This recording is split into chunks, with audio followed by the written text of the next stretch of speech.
नमस्कार दोस्तों, स्वागत है आपके अपने शिव भक्ति यूट्यूब चैनल में। भगवान शिव कहते हैं, विराट के स्वर्ग जाने पर प्रभु श्री राम लक्ष्मण तथा सीता के साथ सर्व सुखकारी सर्वभंग मुनि के वन में गए। वहां उनको नमस्कार कर तथा उनसे सम्मानित हो एक रात्रि वहां ठहरे रहे। मुनि श्रेष्ठ सर्वभंग ने अपना सारा पुण्य उनके चरणों में समर्पण कर राम के समक्ष ही सीता में प्रवेश कर लिया। फिर उनकी स्तुति कर विमान पर बैठकर दिव्य रूप से बैकुंठ को प्राप्त हुए।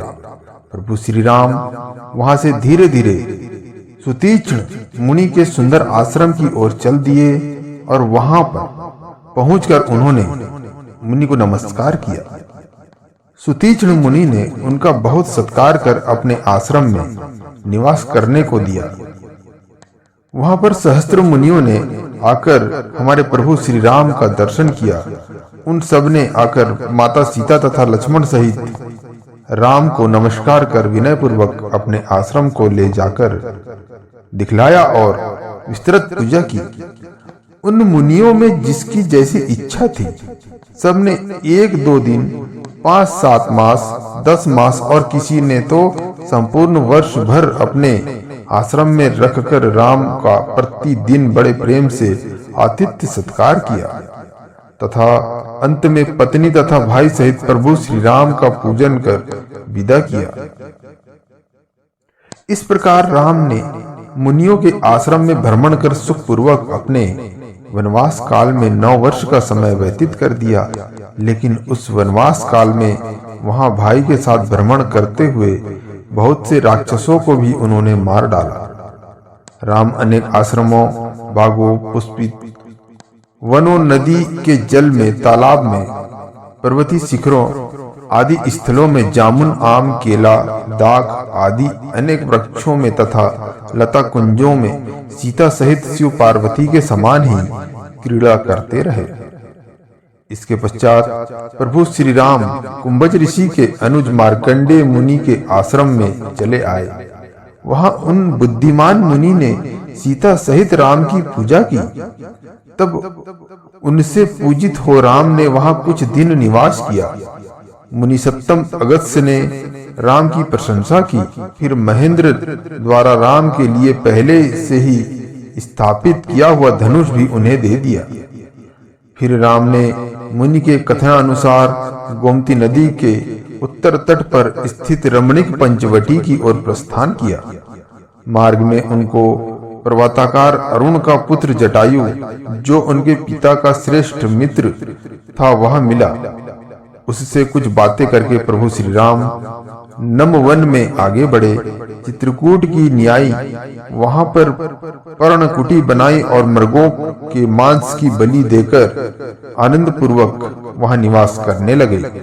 पक्षीराज जटायु स्वयं माता सीता की रक्षा करने लगा। भगवान शिव कहते हैं, हे पार्वती, पंचवटी में राघव को सीता के साथ क्रीड़ा करते हुए 3.5 वर्ष व्यतीत हो गए। इसी वन में शूर्पणखा का पुत्र सांब तप करता था। यह देख ब्रह्मा ने एक दिव्य खड्ग लक्ष्मण को दिया, पर इस बात का सांब को पता नहीं लगा। लक्ष्मण ने उस तलवार को लेकर उस घने वन के सारे वृक्ष और लताओं को काट डाला। उस वृक्ष के झुंड के साथ सांब भी मारा गया। तब यह देख लक्ष्मण राम से कहने लगे, हे रघुत्तम, आप मुझे ब्रह्म हत्या निवारक कोई प्रायश्चित बताए। तब राम ने कहा, तुमने सांब नामक राक्षस को मारा है, ना कि मुनि को। यह सुनकर लक्ष्मण प्रसन्न हुए। जब यह बात सांब की माता राक्षसी शूर्पणखा को पता लगी, जो यच्छेद रूप धारण करने वाली थी, तब वह पुत्र के दुख से दुखित होकर बारंबार पुत्र का स्मरण करती हुई क्रोध से सबको मार डालने की इच्छा से उधर उधर घूमने लगी। एक दिन वह राक्षसी पंचवटी में राम को देखकर पुत्र के दुख से व्याकुल हो उठी और मनोहर रूप धारण कर सीता तथा लक्ष्मण सहित राम को मारने के लिए उद्यत हुई। वह वस्त्र अलंकारों से सुसज्जित हो उनके समीप जाकर और इस प्रकार मधुर वचनों से बोली, तुम दोनों तथा यह सुंदर स्त्री कौन है? तुम सब यहाँ वन में किस लिए आए हो? कहाँ से आए हो? और अब आगे किस ओर जाने का विचार है? तब उसके इस प्रश्न को सुन राम ने अपना सारा वृत्तांत कह सुनाया। इस पर वह कहने लगी कि प्रभु, कृपा कर आप मेरे पति बनो।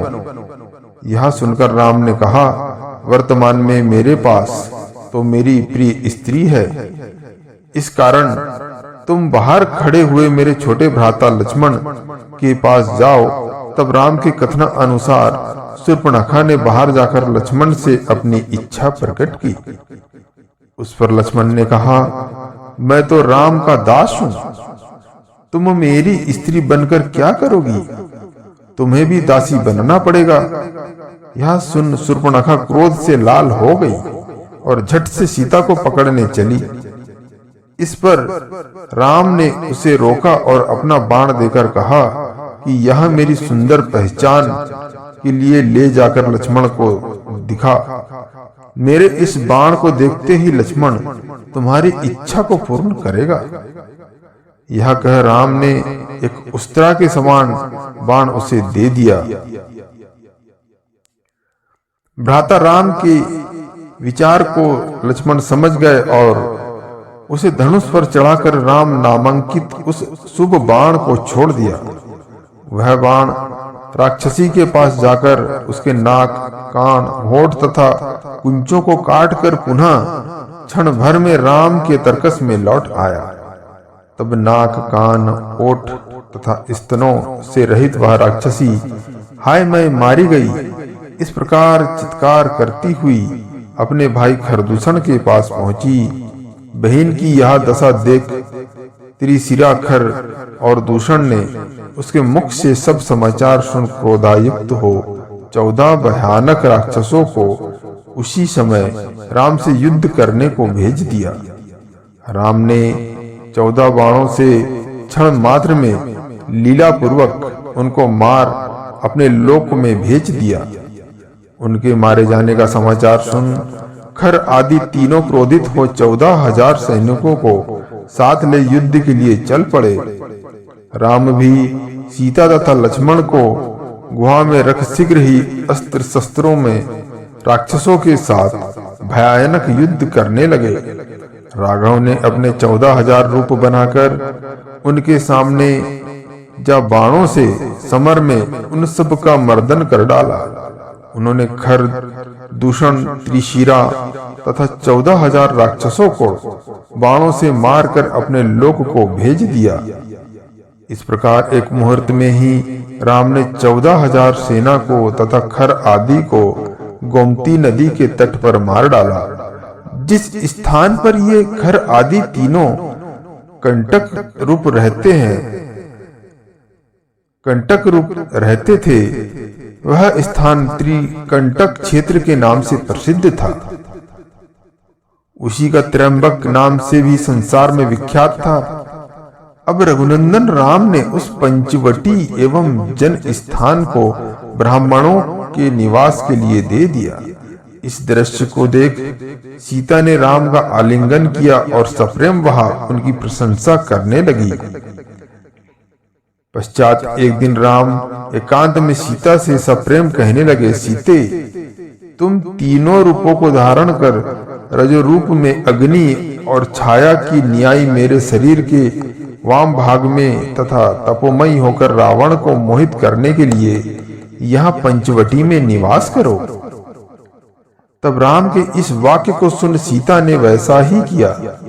नक्कटी शूर्पणखा का रावण को उत्तेजना देना तथा राम का मृग मारीच को मारना और रावण द्वारा सीता हरण।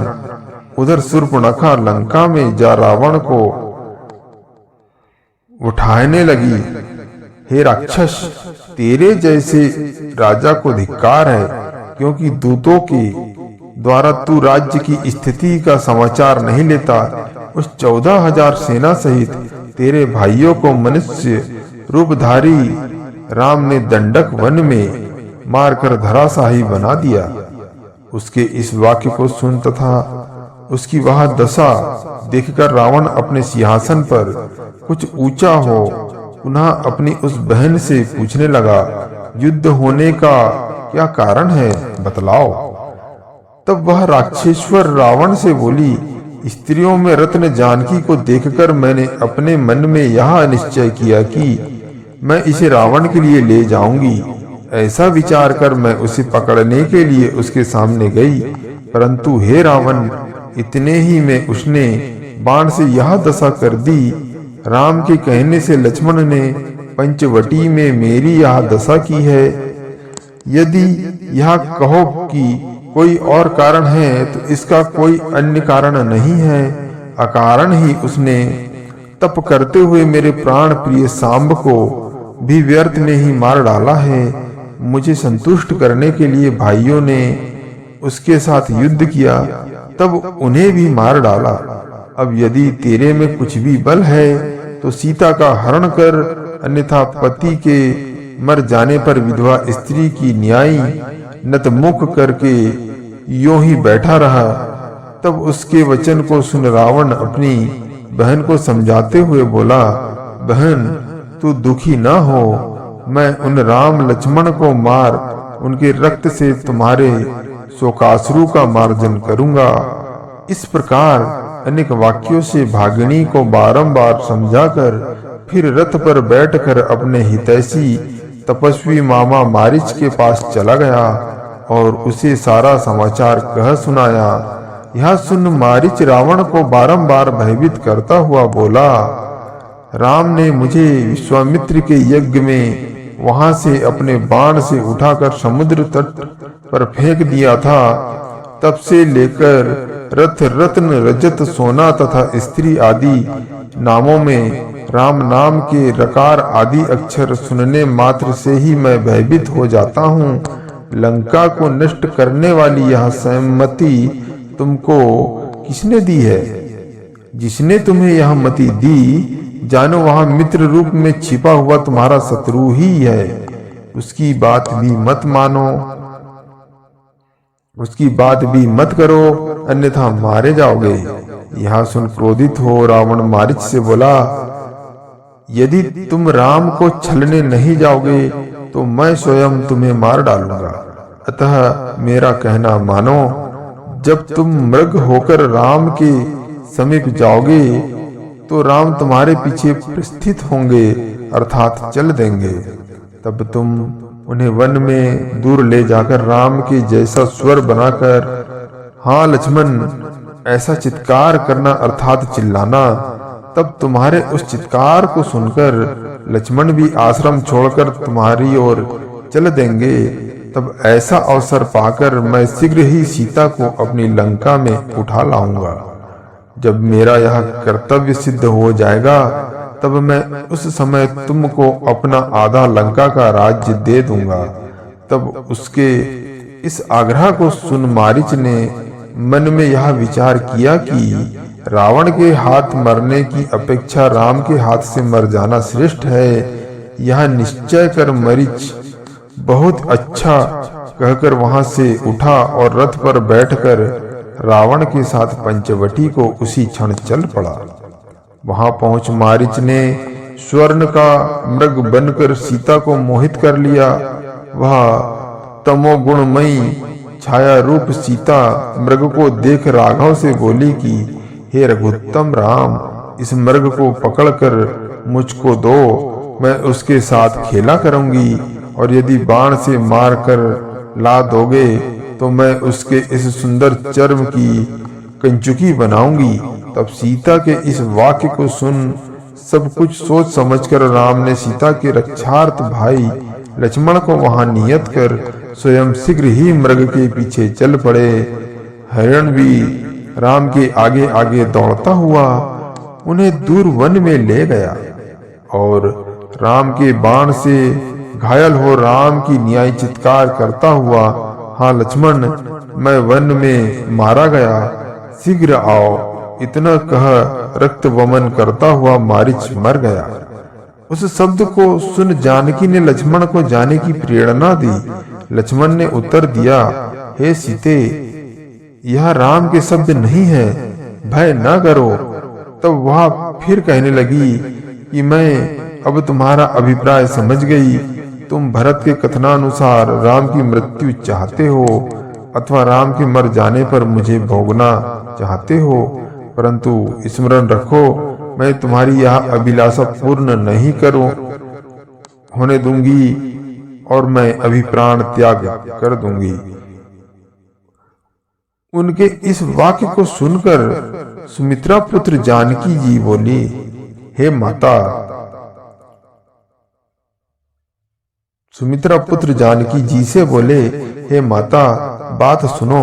राम की आज्ञा से मैं तुम्हारी रक्षा कर रहा हूँ। इस पर तुमने जो मुझे अपने वाक्य बाणों से ताड़ित किया है, उसका फल तुम आज शीघ्र ही भोगोगी। तब भी जैसा मैं कहता हूँ, मेरे इस हितकर वचन को सुनो। मैं धनुष से तुम्हारे चारों ओर यह रेखा खींच देता हूँ, इससे तुम्हारी रक्षा होगी, क्योंकि यह दुष्टों के लिए दुर्लभ तथा भयोत्पादक होगी। प्राणों के कंठगत आने पर भी तुम इसका उल्लंघन न करना। इतना कह धनुष की नोक से लक्ष्मण ने पंचवटी के बाहर खाई की न्यायिक सीता के चारों ओर लकीर खींच दी। फिर सीता को नमस्कार कर मौन हो शीघ्र ही राम की ओर चले। इसी समय रावण भिक्षुक का रूप धारण कर पंचवटी के द्वार पर आ उस रेखा के बाहर खड़ा हो गया तथा नारायण हरि कहकर चुप हो खड़ा हो गया। तो फिर छायामयी सीता उसे भिक्षण देने के लिए बाहर आ गई और हाथ बढ़ाकर भिक्षुक से ऐसा कहा कि भिक्षा लो। तब कमल नेत्री सीता से उस भिक्षुक ने कहा, मैं रेखा के भीतर से दी हुई भिक्षा नहीं ग्रहण करता, अर्थात बंधी हुई भीख नहीं लेता। यदि राघव के गृहस्थाश्रम की रक्षा करना चाहो तो रेखा के बाहर आकर भिक्षा दो। तब भिक्षुक के इस वाक्य को सुन कहीं पाप न लगे, इस शंका से जानकी ने अपना वामपद मतलब बायां पैर रेखा के बाहर रखा और हाथ बढ़ाकर कहा कि यह भिक्षा लो। फिर रावण ने झट से पकड़ लिया और भिक्षुक का रूप त्याग सीता को गधे के रथ पर बिठाकर पीछे की ओर लौट पड़ा। वह भागा भागा जा रहा था कि जटायु ने उसे देख लिया। उस पक्षीराज जटायु ने रावण के साथ तुमुल युद्ध किया। उसने अपने पैरों और मुख से रावण के रथ को चूर्ण चूर्ण कर दिया, उसके 8 गधों को पीस डाला, उसका विशाल धनुष भी तोड़ दिया, मुकुटों को काट डाला, उसके शरीर को जर्जर कर दिया। इतना ही नहीं, रावण को मूर्छित कर सीता को लौटाने लगा। 10 शीश रावण भी स्वस्थ होकर उसके पांव से मारने लगा। महान क्रोधाविष्ट हो रावण ने पक्षी को और पक्षी ने रावण के शरीर को जर्जरित कर दिया। अंत में वह जटायु धराशायी हो गया। तब रावण सीता को ले आकाश मार्ग से लंका की ओर फिर चल पड़ा। सीता नत नेत्रों से हाँ राम चिल्लाने लगी। उस समय सीता ने जो नीचे की ओर देखा तो एक उन्नत पर्वत शिखर पर 5 वानर बैठे दिखाई पड़े। सीता ने अपनी साड़ी को फाड़ टुकड़े में अपने आभूषण बांध मार्ग में छोड़ दिया। रावण इसे न जान सका। 10 मुख रावण ने ले जाकर सीता को अशोक वन में रख दिया। उसने सीता से बड़ी प्रार्थना की, परंतु सीता उस पर कदापि सहमत नहीं हुई और न ही उसकी बातों का कोई उत्तर दिया। तब रावण ने उसकी रक्षार्थ वहां सहस्त्रों दासियां नियुक्त कर दी। उन्हें रक्षा की आज्ञा दे रावण अपने महल में चला गया। इसी समय ब्रह्मा के कथन अनुसार इंद्र ने वहां आकर 1 वर्ष तक का भूख को मिटाकर संतुष्टिदायक पायस एकांत में सीता को दिया। उसे पाकर सीता अति प्रसन्न हुई। उसमें से उन्होंने कुछ पायस तो राम और लक्ष्मण के भाग का कर दिया, कुछ देवता तथा अतिथियों को दिया, कुछ गौ तथा पक्षियों को खिलाया और स्वल्प त्रिजटा को दे। फिर जो बचा उस थोड़े से को जानकी ने खाया। इधर रावण ने अपनी सभा में परामर्श कर 16 राक्षसों को राम को मारने के लिए भेज दिया, किंतु उन सब को कबंध ने भक्षण कर लिया। पंचवटी में राम के बाण के भय से जहां जहां मृग गया था, गोमती के तट पर वहां सर्वत्र पुराकाल में अनेक नाम वाले नगर आदि स्थानों की स्थापना हुई। इसी प्रकार उस स्थान में जहां उस दौड़ते हुए मृग का नुपुर गिर पड़ा था, वहां गोमती के तट पर नुपुर नामक एक बड़ा गांव बस गया। राम के बाण से ताड़ित वह चप्पल नेत्रों वाला मृग जिस स्थान पर पृथ्वी में पड़ गया था, वहां बड़ा भारी चापल्य नामक गांव बसा हुआ दृष्टि में आता है।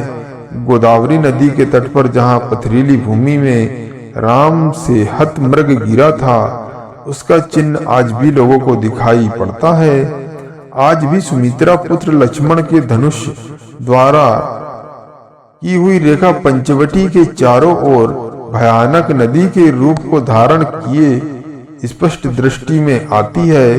आज भी उस पाषाणमयी भूमि में रावण का बड़ा विशाल पग चिन्ह एक विशाल गर्ण के रूप में दिखाई पड़ता है। प्रथम खर के साथ युद्ध करने के समय पंचवटी में सीता को जिस गुफा में उनके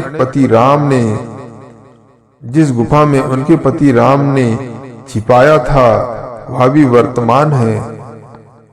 हे देवी, आज भी सज्जन महात्माओं को राम लक्ष्मण का वहां दर्शन होता है और अज्ञान दृष्टि पुरुषों को वे सब पाषाण मूर्ति के रूप में दृष्ट होते हैं। वहां यात्रा करने वाले मनुष्यों को गोमती नदी के तट पर राम तीर्थ और सीता के स्थापित तीर्थ इस समय भी दृष्टि में आते हैं। जिस पर्वत पर राम ने सीता सहित सैया निर्माण कर शयन किया था, वह सैयागिरी के नाम से प्रसिद्ध है। वहां के तृण आज भी सैयाकार दृष्टि में आते हैं। इधर राम ने लक्ष्मण को आते हुए देख तथा उनके मुख से सीता के कहे दुर्वचन को सुना। यह सब समाचार लक्ष्मण ने क्रोध पूर्वक अश्रुपात करते हुए व्याकुलता से कहा। फिर तो राम शीघ्र ही पंचवटी में गए, परंतु वहां उन्हें सीता न दिखाई पड़ी। फिर तो वे मानवीय भाव से वन पशु पक्षी तथा जड़ आदि से सीता का पता पूछने लगे और सीता को सर्वत्र ढूंढने लगे। इतने में उनको मार्ग में गद्रराज जटायु दिखाई पड़ा। वहां उन्होंने उस पक्षी के मुख से यह सुना कि सीता को रावण हर ले गया है। फिर जटायु के कथना अनुसार राम ने उसका अग्नि संस्कार किया। उसकी शांति तथा तुष्टि के लिए राम ने वन में मृग आदि के मांस से पिंडदान किए और स्नान आदि क्रियाएं की। पश्चात प्रभु राम मूल पुरुष के समान सीता की खोज करते हुए दक्षिण मार्ग से दक्षिण दिशा की ओर चले। मार्ग में पूर्व की भांति सीता के अभाव में कुछ सीता बनाकर उसी के साथ राम ने अग्निहोत्र आदि किया। इसी के मध्य में हे देवी पार्वती, तुमने मुझसे प्रश्न किया था कि हे प्रभु, आप जिस राम का नित्य प्रति जप करते हैं, वही ये राम मूढ़ की न्याय स्त्री के विरह से वन में मारे मारे फिरते हैं। देखिए, तब यह वचन सुन मैंने तुमसे कहा कि हे देवी, साक्षात महाविष्णु भगवान राम को होकर पृथ्वी मंडल पर संपूर्ण लोकों को शिक्षा दे रहे हैं कि मनुष्य के स्त्री में आसक्त नहीं होना चाहिए, क्योंकि स्त्री में आसक्ति ऐसे ही दुख और भ्रम का कारण होता है। तब तुम सीता का रूप बनाकर श्री राम के समीप गई और तुमने उनसे इस प्रकार कहा, हे कमलपत्र के समान नेत्र वाले राम, तुम अपने समक्ष खड़ी मुझ सीता को देखो और आओ मेरे साथ इस वन में क्रीड़ा कर सुख प्राप्त करो। तब तुम्हारे इस कथन को सुन राम ने हंसकर कहा, मैं जानता हूं कि तुम कौन हो। तुम मुझे मिथ्या ही सीता का रूप धारण कर क्यों मोहित करती हो। इस प्रकार जब राम ने तुमको बारंबार कहा, तब तुमने मेरे कथनानुसार राम का वास्तविक स्वरूप पहचाना और उनकी तुमने पुनः प्रार्थना कर उनसे क्षमा मांगी। फिर तुम रमणीय कैलाश पर्वत के शिखर पर वहां मेरे पास आ गई, जहां राम ने तुमसे पूछा था कि तुम कौन हो, यहाँ क्यों आई हो। तुम्हारे नाम की अंबिका को दंडकारण्य में है। यह सुन तुम लज्जित हो गई और वहां पर लज्जापुर नामक ग्राम बस गया है। तदंतर वे राम लक्ष्मण दक्षिण दिशा की ओर चल पड़े। वहां उन्होंने मार्ग में बहुत से घोर राक्षसों का वध किया। उसी वन में कबंध नामक राक्षस ने उन दोनों को पकड़ लिया। उसके 4-4 कोस के लंबे हाथ थे और वह सिर विहीन था। तब उसे ऐसा देख राम लक्ष्मण ने उसके दोनों हाथ काट डाले। हाथों के कटते ही उसके दिव्य रूप धारण कर लिया और नमस्कार कर राम से कहा कि मैं पूर्व में गंधर्वों का राजा था। ब्रह्मा ने मुझसे कहा था कि तुझे कोई मार नहीं सकता। तब इस गर्व से मैंने एक दिन मुनीश्वर अष्टावक्र को कुरूप देखा, जो उन्हें हंस दिया, तो उन्होंने क्रोधित हो मुझे यह शाप दिया कि जा तू राक्षस हो जाएगा। तब मेरे प्रार्थना करने पर वे बोले, त्रेता युग में जब राम लक्ष्मण तेरे इस योजन विस्तार वाली महान भुजाओं को काटेंगे, तब तू इस शाप से मुक्त हो जाएगा। तब उस शाप से राक्षस हो मैंने एक दिन देवराज इंद्र पर आक्रमण कर दिया। इंद्र ने कुपित होकर मेरे मस्तक पर वज्र मारा। उससे मेरा सिर और दोनों पांव पेट में घुस गए, किंतु ब्रह्मा के वरदान से मेरी मृत्यु नहीं हुई। मैंने देवताओं के स्वामी इंद्र से यह प्रार्थना की कि मैं बिना मुख के किस प्रकार जी सकूंगा।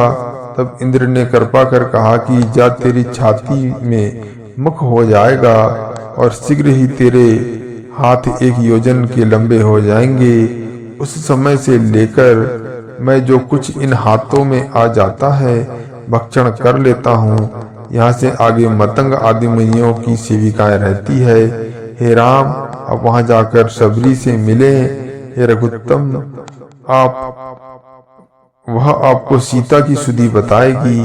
यह कह वह राम की स्तुति कर नमस्कार कर सानंद स्वर्ग को चला गया। अब इधर लक्ष्मण को साथ लिए रामचंद्र जी सबरी के पास गए। सबरी ने वन के उत्तमोत्तम पुष्प तथा फलों से राम की पूजा तथा सत्कार किया। फिर चितारोपण करते समय उसने प्रसन्नता पूर्वक राम से कहा कि इसके आगे ऋष्यमुख पर्वत है, जिसके शिखर पर मंत्रियों सहित सुग्रीव निवास करता है। उसकी मित्रता करने से आपको सीता का पता लगेगा। हे राम, आप यहाँ से चलकर पंपा नाम के सरोवर जावे। वहां उसके तट पर लगे हुए वृक्षों के विविध फल खाकर तथा जल पान कर सुग्रीव के पास जावे।